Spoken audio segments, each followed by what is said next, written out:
आज बिहान बिहान उठेर हेरेको गाइज होइन कति धेरै मौरीहरू चाहिँ यो कफीको फुलमा आएर बसिरहेछन् के। फुलबाट रस चुस्दै कस्तो रे त्यो खुट्टाभन्दा माथिको त्यो उसमा पोक पारेर राखेर रहेछन् होइन।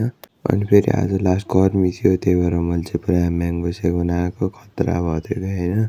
यो भिडियोमा मात्र अलि अजिब देखिएको होइन। अनि फेरि मम्मीले चाहिँ फेरि यहाँ काँडा निहुरो खोजेर ल्याउनु भयो रहेछ।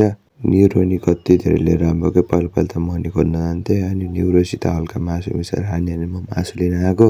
मासु पसल त पुरा खाली के कोही पनि नै पुरै खाली अनि म चाहिँ पुरा त्यहीँ कुरेर बसेँ। अनि एकैछिनपछि आउनुभयो मान्छे आएर के भन्नुहुन्छ भने मासु नि लैजाऊ अनि त्यहाँ तरकारी राखिदिएको त्यो तरकारी पनि लिएर जाऊ भन्नुहुन्छ।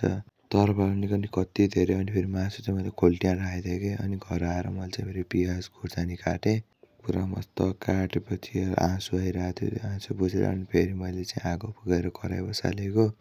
कराहीभरि कमिला नै कमिला के अनि त्यसलाई पुरा चट्ट सफा के लास्ट कमिला थियो कि है।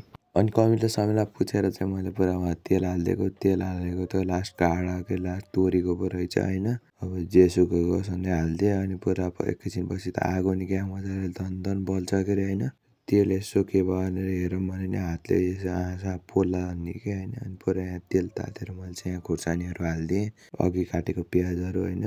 अनि खुर्सानी पियाज हालेर मैले चाहिँ त्यसलाई एकैछिन चलाएँ कि डाडुले होइन मस्त चलाएँ। अनि पछि यहाँ मैले यहाँ जिरा पिस्न आएँ होइन। अनि जिरा चाहिँ यति भइरहेको कि धेरै नि भुट्न पनि रहेछ है।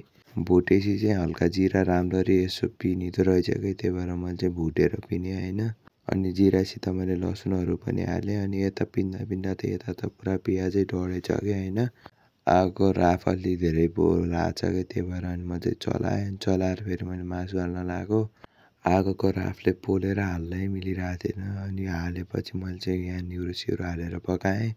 अनि आजको भिडियो यति नै अनि मन परेमा लाइक र च्यानललाई सब्सक्राइब गरिदिनु। Thank you for watching by.